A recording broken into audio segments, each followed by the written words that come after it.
Hi, everyone. My name is Ashley Halliday Schman, and I am the director of the Northwest Michigan Coalition to End Homelessness.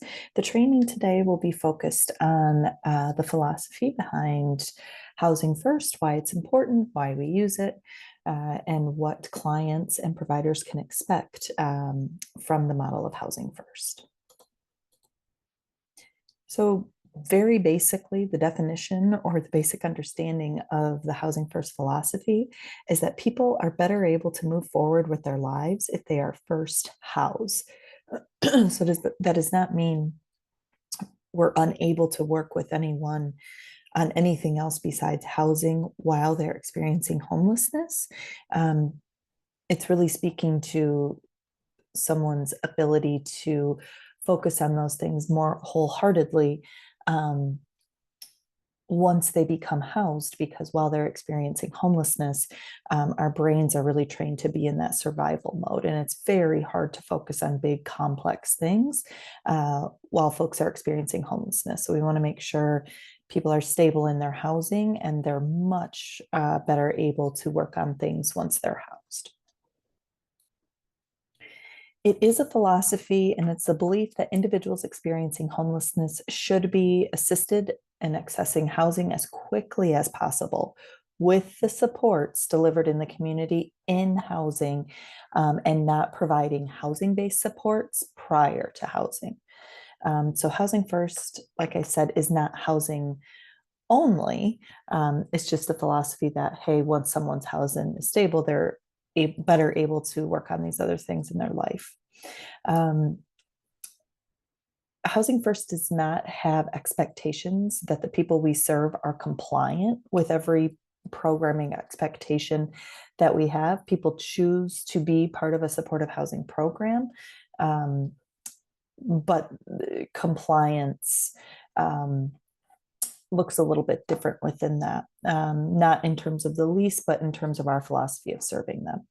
It doesn't mean that people must be sober or must be employed, must have income, or graduate from a transitional housing program. These are all kind of barriers that can get in the way of someone being able to access housing. And it also doesn't mean that our clients are going to be nice, right? It doesn't mean that people have to be kind to us or nice or a certain way. We're really meeting people where they're at in their experience of homelessness and ensuring that they become housed. Then we start working on the other aspects of their life. So, another way to kind of think about it, and a really easy analogy to use, um, is if you think about someone who's drowning. So, imagine yourself out in the water on a boat, you're far away from land, and you see someone, a ways away from your boat who's drowning. They're struggling to keep their head above water. Help, help, they're drowning. Your first instinct once you see them would be to rush over them to them, grab them, get them in the boat, get them stable, and then start talking about, what happened, how can I help you, how can we make sure this doesn't happen again.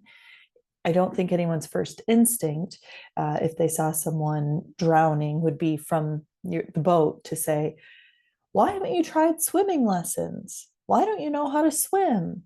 Let me shout at you how to swim. I mean, that's not appropriate and it's not helpful. So what we want to do using this analogy is help people think about, let's get people on the boat. Let's get people stable and safe. And then we can start talking about, okay, have you ever thought about swimming lessons?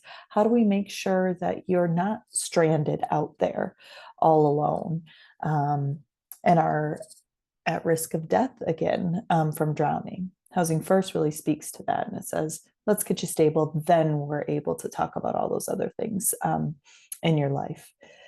The Housing First perspective and philosophy works 92, uh, it works for 92% of the most vulnerable clients who we serve. It's not a panacea. Um, you'll hear that from our national leaders as well at the National Alliance on Ending Homelessness and the United States Interagency Council on Homelessness. It's not the silver bullet, but it's the right thing to do for the most vulnerable people. It is also a choice. So, to participate in a supportive housing intervention, a potential program participant must be informed of what they are agreeing to.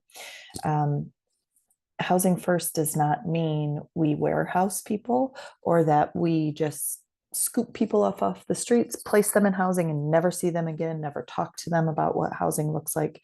That's not what this is. This is having an informed discussion with the program participants around what will housing look like for them, what would they like it to look like, and how would they like to be supported once they enter housing. They give full consent to participate, and they're not coerced, forced, ordered, bribed, or bargained with in order to participate. So that would be an anti-housing first perspective if any of those things were occurring to get folks into housing. Housing First has 5 core principles. First, it provides immediate access to permanent housing with no housing readiness requirements. And we'll talk about what that means in a second. It's consumer choice and self-determination. We approach it from a recovery orientation. The supports are individualized and client-driven. And then it also focuses on social and community integration. So first of all, offering immediate access to permanent housing with no housing readiness requirements. When we think about housing readiness in terms of immediate access to permanent housing, we don't mean document readiness. So there are still things that people need to have in place to sign a lease. Some landlords require a background check, so we need their ID to be able to run that. That's a little bit different. That's not what we're talking about here. We're talking about housing that would be conditional on depending on sobriety or abstinence, or you have to prove that you have a job. You have to prove to me that you've been sober for 90 days. None of those things are requirements of getting into permanent supportive housing. So that's really what we're talking about here in terms of housing readiness. We believe that everyone is deserving and ready for housing. So again, it's based on consumer choice and self-determination. Clients are able to exercise some choice in regarding the location and type of housing they receive. However, in a very tight rental market, and when you're dealing with limited geography and rental availability, sometimes that can be constrained, but it doesn't mean that we don't work with clients to offer that as best we can. It's rights-based, client-centered that emphasizes clients' choice in terms of type of housing and the supports. We don't have a prescriptive formula for every single person of what's going to work once they get into housing. We know generally what will work. We kind of have a menu of services, but that menu is different depending on the client's needs and what they want to work on once they get into housing. We're focused on a recovery orientation, meaning that we believe people can and do recover. And recovery, we can think about that in terms of substance use. We can think about it in terms of mental health, or just in terms of kind of the holistic view of a person. We want to make sure we're providing a range of supports. It's not housing only. Housing First is housing and supports. And we're offering those to help them maintain social, recreational, educational, occupational, and vocational activities.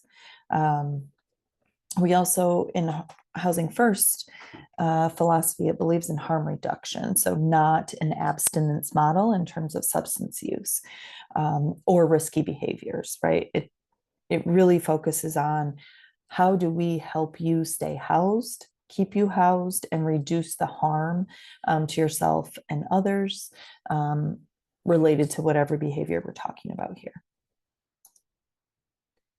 Individualized and client-driven supports, and that's really where harm reduction comes into play as well. So abstinence in substance use is not within that kind of Housing First and permanent supportive housing perspective. And it can be helpful in other types of housing, like recovery housing and things like that. It's not to say it's a bad thing. It's just not completely aligned under this philosophy. So once housed, some people will need a little bit of support. Some people will need support for the rest of their lives. And some people will kind of need somewhere in the middle. Um, it's a range of treatment and support services that are voluntary, individualized, culturally appropriate. They're voluntary, meaning folks do not have to participate in supportive or in the supports that come with permanent supportive housing. Does it increase the likelihood that they will stay housed longer? Sure. But supports at the end of the day are voluntary in this model.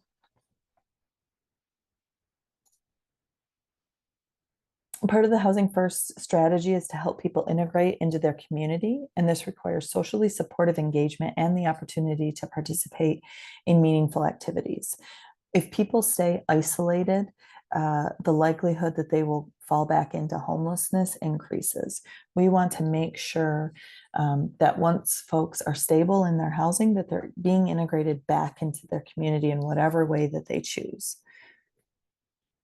We have found that meaningful daily activities and social and cultural engagement supported through things like employment, vocational training, recreational activities, just being part of a community bigger than yourself really helps people stay connected to housing much longer than if they stay isolated.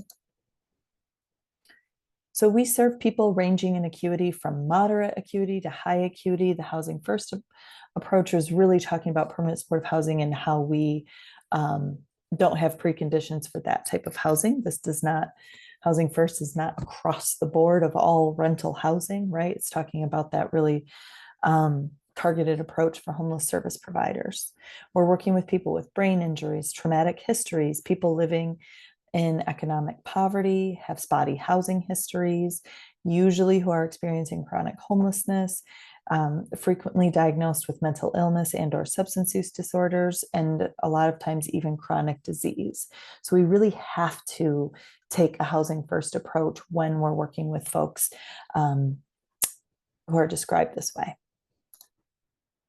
So now that we know a little bit about Housing First, let's just do a couple easy, is this housing first or not housing first? So which one of these boxes would you say is adherent to the Housing First model? Having an emphasis on determination of how ready a person is seen for housing. So if your system is focused on determining who's ready and who's not for housing, and many rules or requirements for accessing housing and supports, lots of compliance based in that model. Are these things housing first or not housing first? Not housing first. Those are not aligned with the housing first perspective. So what about these two? Oriented towards housing and case management services in housing, and programs that have few rules or requirements for accessing housing and supports, not compliance based. These two are housing first. Those two scenarios really talk about models that are aligned with the housing first perspective. So that's all for the short training we have on kind of getting grounded in what Housing First is. More information is available on our website at endhomelessnessnmi.org. It's also available on the National Alliance to End Homelessness website and the United States Interagency Council on Homelessness. Thanks so much and have a great day.